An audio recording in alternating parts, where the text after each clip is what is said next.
प्रिय भक्तों, आज मैं आपको तृतीय खंड महाशिव पुराण का 17वां अध्याय सुनाने जा रही हूँ। आशा है आप ध्यान पूर्वक सुनेंगे और मेरी गलतियों को क्षमा करेंगे। पहले मैं आपको शिव भोले भंडारी के एक दो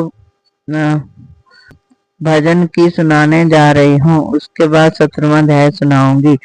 कैलाश वासा तेरा मैं पल्ला पड़या तेरा, कैलाश वासा तेरा मैं पल्ला पड़या तेरा, मैनू चरणा नाल लगा लो मैनू आसरा तेरा, मैनू चरणा नाल लगा लो मैनू सहारा तेरा। तृतीय खंड का 17वां अध्याय। ब्रह्मा जी ने कहा, हे नारद, तब हिमाचल ने अपनी सभा में गिरजा को बुलाया और जिस प्रकार विष्णु जी ने पुरोहित को बताया वैसा वृत्तांत सुनाते हुए यह पूछा, हे पुत्री, तुम्हारा पति कौन है? तुम उसे हमें बताओ तो हम उसी के साथ तुम्हारा विवाह कर देंगे। यह सुनकर गिरजा ने लज्जित होते हुए उत्तर दिया, हे पिताजी, यदि आप शपथ पूर्वक मेरी बात मानने के लिए तैयार हो तो मैं पुरोहित जी को अपने पति का नाम बता दूंगी। उसी के अनुसार वे तिलक चढ़ावे। हिमाचल ने प्रसन्नता पूर्वक यह बात स्वीकार कर ली।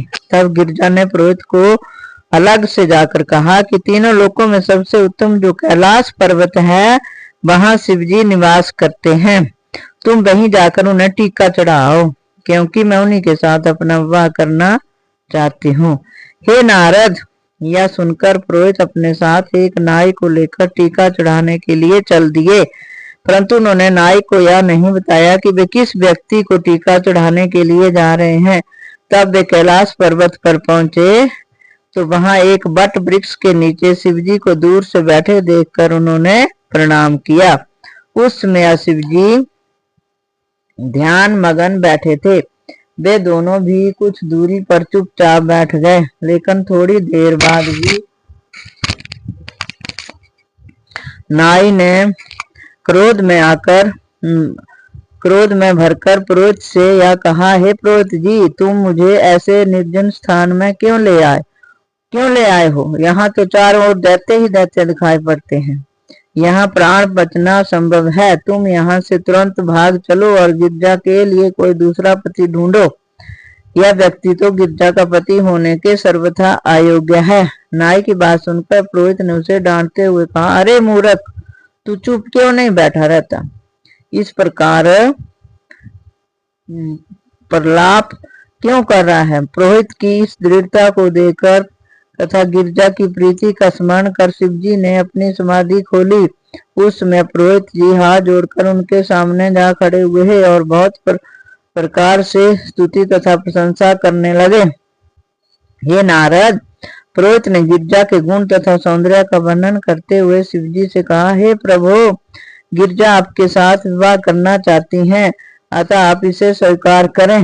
तब शिवजी ने उससे कहा, हे पुरोहित, तुम्हें ऐसी बात कहनी उचित नहीं है, क्योंकि हिमाचल की पुत्री के साथ संबंध करने योग्य हम नहीं है। हिमाचल पर्वतों के राजा हैं तथा बहुत धनवान हैं। इसके विपरीत हम निर्धन हैं। मित्रता, शत्रुता तथा विवाह अपने समान बल वालों के साथ करनी चाहिए।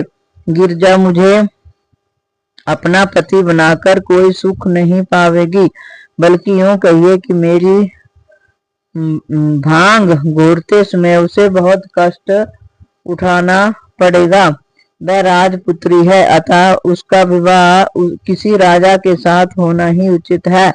दूसरी बात यह भी है कि मुझे तिलक चढ़ाने पर तुम्हें पुरस्कार में धन भी नहीं मिल सकेगा, क्योंकि हम तो दक्षिणा में थोड़ी सी भस्म ही तुम्हें दे सकते हैं। हे नारद, शिवजी की आवाज सुनकर पुरोहित ने उत्तर दिया, हे प्रभु, यदि आपकी भस्म हमें मिल जाए तो इससे बढ़कर हमारे भाग्य और क्या होंगे। अब आप कुछ और अधिक ना कहकर मुझे तिलक चढ़ाने दीजिए।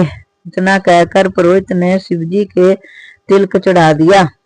शिव जी को भी उस समय अत्यंत प्रसन्नता हुई, परंतु नाई को ये बातें अच्छी ना लगी। जब पुरोहित ने घर लौटना चाहा, उसमें शिव जी ने उसे थोड़ी सी भस्म देकर उसे विदा कर दिया। इसी प्रकार नाई को भी उन्होंने थोड़ी सी भस्म दे दी। पुरोहित तो उस भस्म को पाकर बहुत प्रसन्न हुए, परंतु नाई को अत्यंत क्रोध आया। उसने पुरोहित से कहा, ये पुरोहित जी, तुमने राजा हिमाचल की पुत्री का तिलक एक अवधूत को चढ़ा दिया। इससे बढ़कर बुरी बात और क्या हो सकती है। भला तुमने किस लोभ में पड़कर ऐसा बुरा काम किया। यदि तुमने किसी राजा के यहाँ तिलक चढ़ाया होता तो हमारी राह इस प्रकार नहीं कटती जैसे कि अब कट रही है।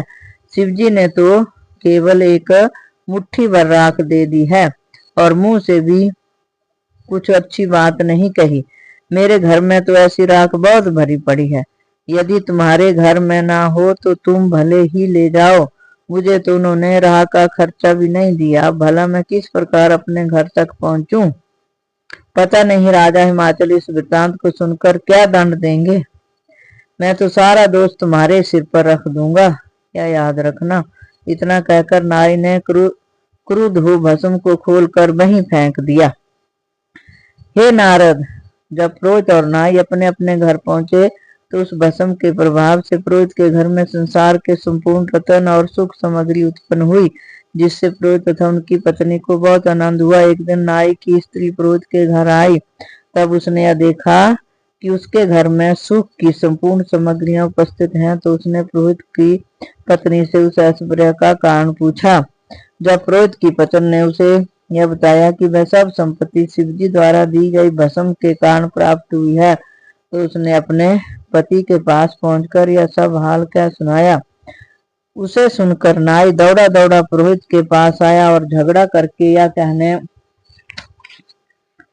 कहने लगा कि तुम मुझे उस धन का आधा भाग दो।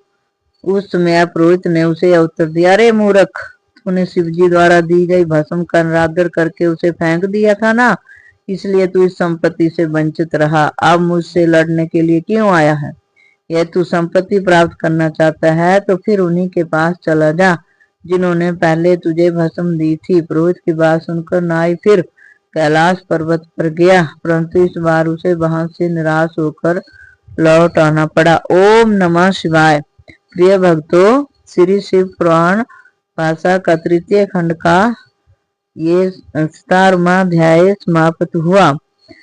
अगर मेरी यह वीडियो शिव पुराण की आपको अच्छी लगी हो तो कृपया इसे सब्सक्राइब कीजिए और मेरे चैनल को लाइक कीजिए। धन्यवाद।